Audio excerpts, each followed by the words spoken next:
And a very good evening, ladies and gentlemen. This is Randy Saplata, former host of the wildly popular international business show Standing on the Edge, aka That Hair Guy. And tonight I want to know if there were a way to elevate your stage presence above 80% of others, would you want to know how to do that? That's what we're going to discuss this evening. How to elevate your presence. Now, I have already in the past few weeks given other videos about how to go ahead and make better talking guidelines, how to speak, how to sound better on the microphone. So I'm not really going to go ahead and talk about the techniques, so to speak, in doing so. I've already talked about doing better videos, such as be aware of your background. And I right now, I have done a lot of things differently and incorrectly on purpose to show you that thing. Okay, so for example, let's take the background right now behind me, right here above my shoulder. You notice there's a bunch of paint and other just different stuffs on different um, storage units, so to speak, and so on. And it's a very distracting thing if you're not careful in doing so. So you want to go ahead and keep it clean. That's, like I said, one of the things that you want to be aware of, because people go, "Oh my gosh, what's that?" Or they're what's going on.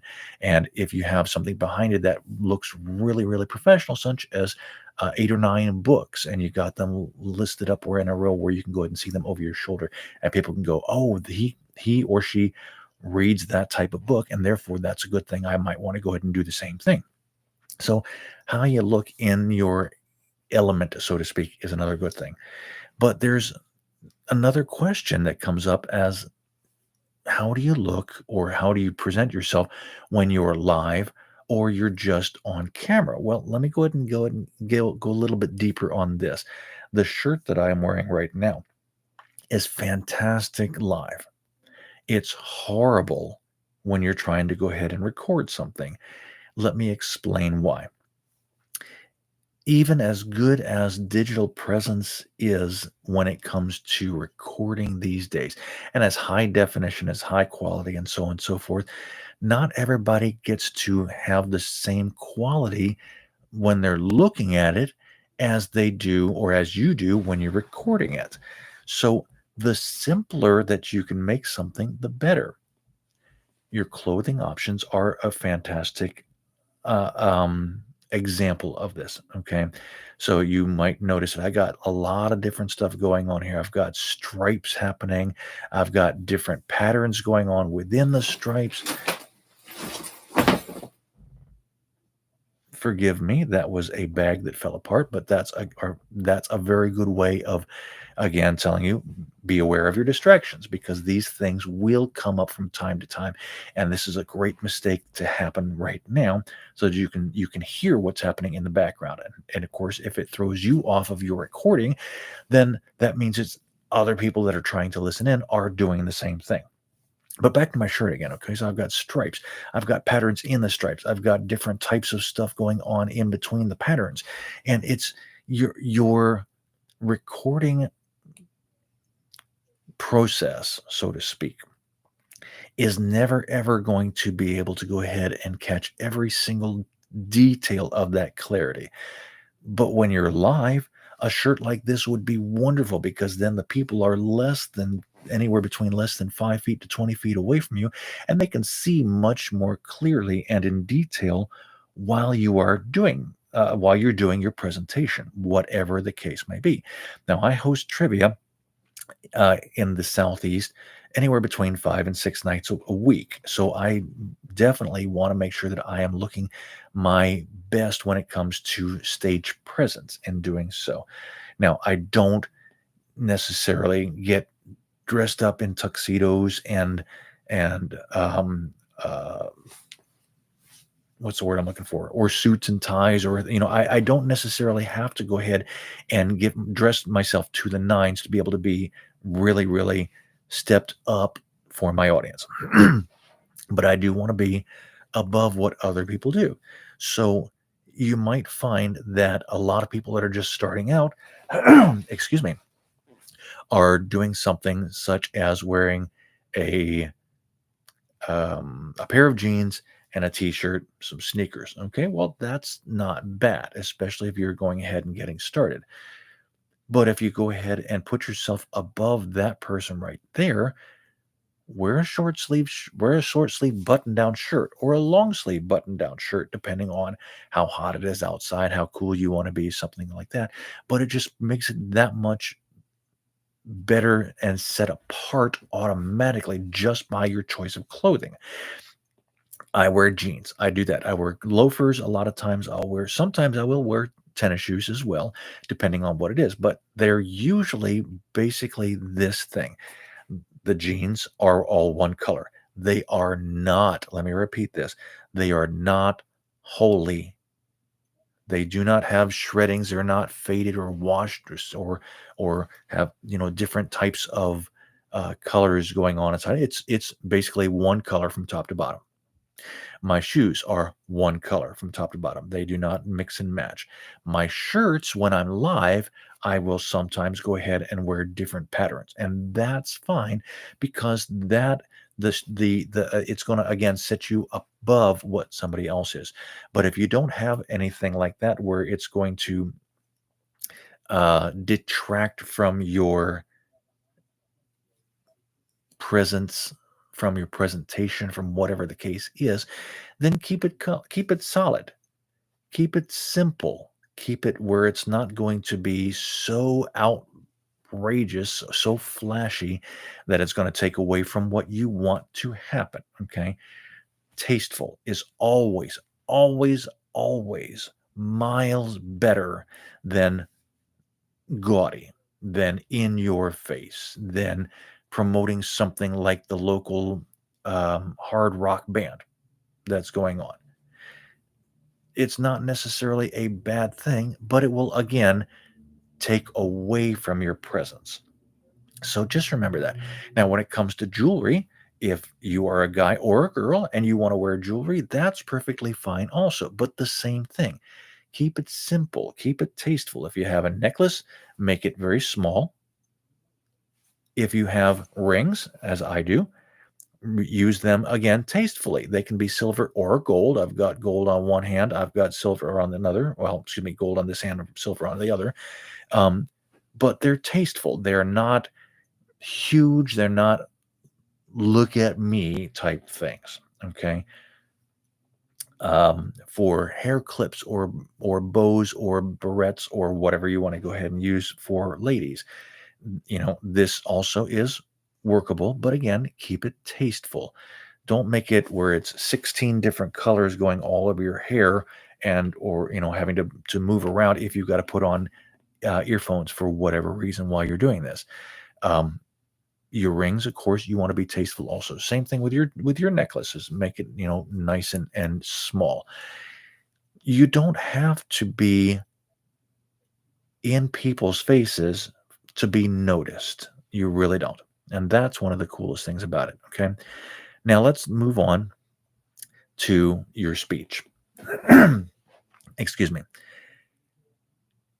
If you are speaking live or speaking into a camera, one of the worst things that you can do is prepare by drinking something that is milky or something that's going to create a lot of phlegm. Okay. And this is not necessarily a drink either. This could be eating slightly beforehand. Anything that's got cheese in it, anything that's got a lot of grease, anything that's got a lot of something that's going to cause your throat to catch up on itself is never a good thing at all. One good way to go ahead and cut down on this is by making sure you've got water right there with you. And let me rephrase that. Let me repeat that. Water. Okay. Sugary drinks will also cause your voice to go ahead and start. Give me one of these. One of those. You've got to cough to clear your throat a lot. And if you have to, occasionally, that's perfectly fine. But I would suggest trying to do it off camera and certainly not while you are recording on a microphone. If you are live, the nice thing is that you can turn your head to the side, moving the microphone to the side. Let me give you an example. I've got my prop here again, got this little microphone right here where I would normally hold it down around my mouth or a little bit closer. But if I have to cough, I will go ahead and turn my head, bring the microphone away, and it automatically goes ahead and delivers a value much cleaner than otherwise. That brings me to, again, how to go ahead and speak. Now, I don't necessarily mean that you have to keep your language clean, but I will say this. If you are in a place where at least 80% of the people are older than you, then keep your language clean. Okay? There's two reasons for this. Two reasons. First of all, because it sets you apart from those that are constantly using, we'll call them euphemisms. Okay. Euphemisms are basically anything out of normal, ordinary speech that you don't necessarily need. If you want to go ahead and call it colorful words, that's fine. If you want to say cussing, whatever the case may be, then you can call it what you want to go ahead and call it. My point is this: you don't need it to go ahead and do your show. If you're in a adult version show, you might choose to go ahead and do so, and that's perfectly fine for you.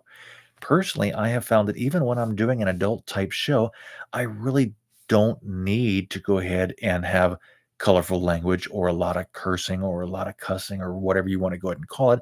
I don't drop a lot of F bombs. I don't call people names that are not normally out of the ordinary.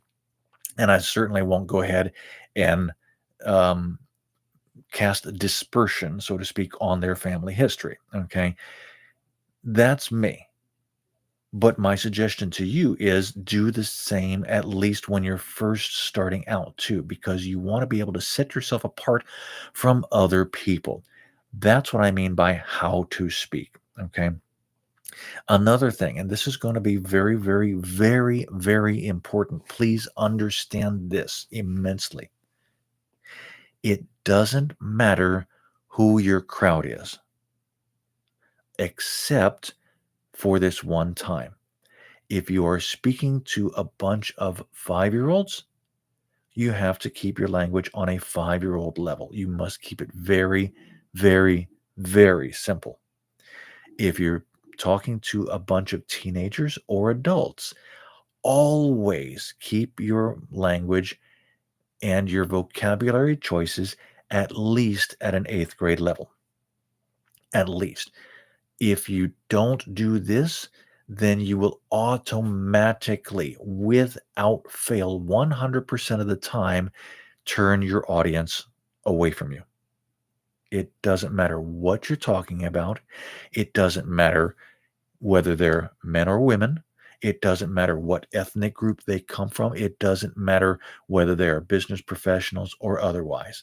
You will 100% of the time always, always, always turn them away from you and not want them as part of their normal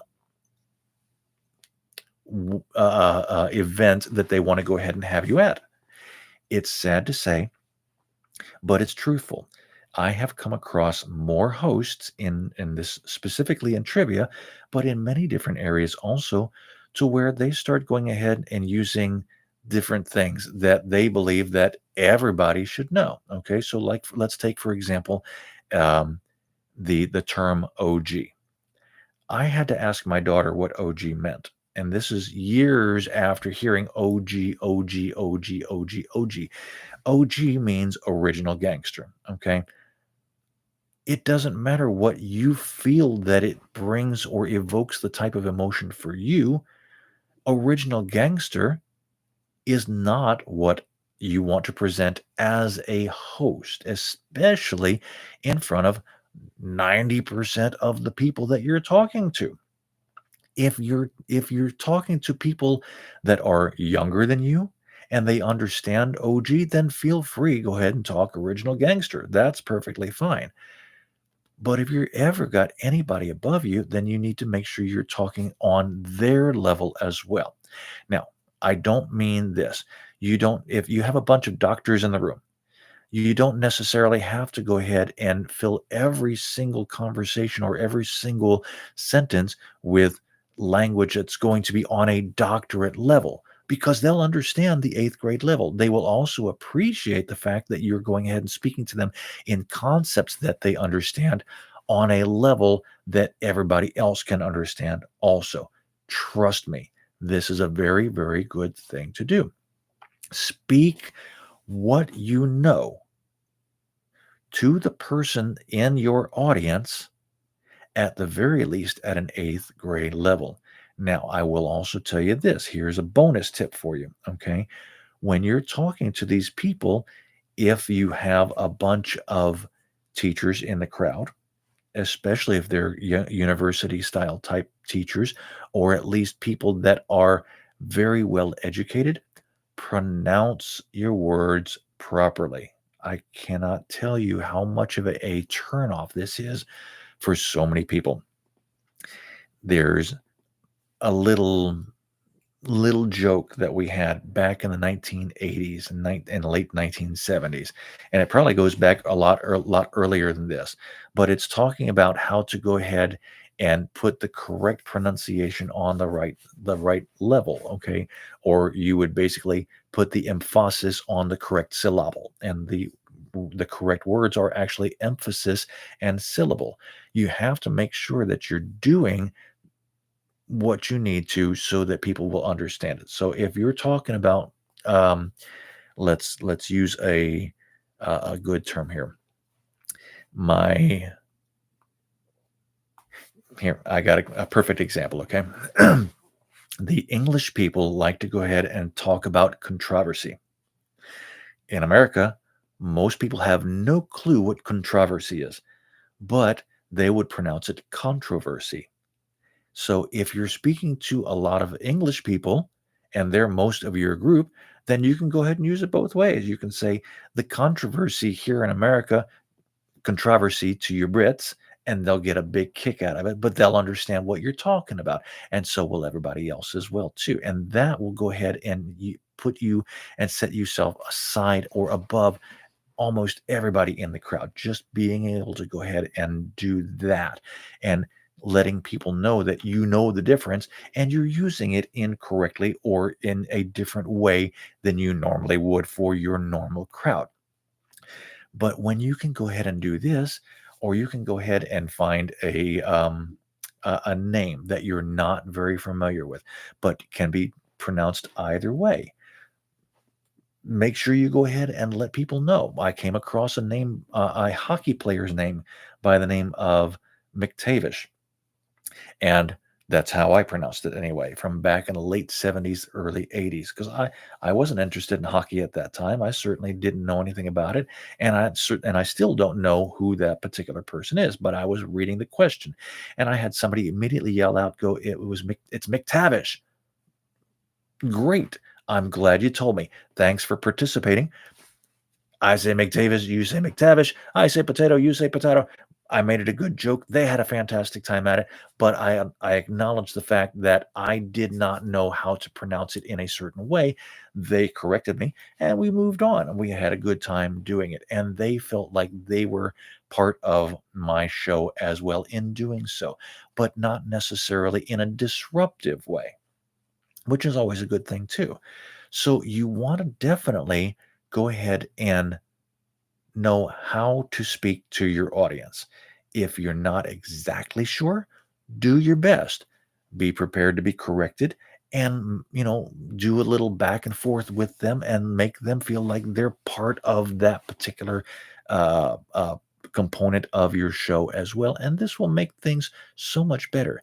If you do these things, if you do these things regularly, and you learn from them every single time and then go ahead and reenact the better way of doing it on the next one, you will literally elevate your presence above 80 to 90% of the speakers out there. And by the way, I don't mean just necessarily hosts, but public speakers period, all over the world.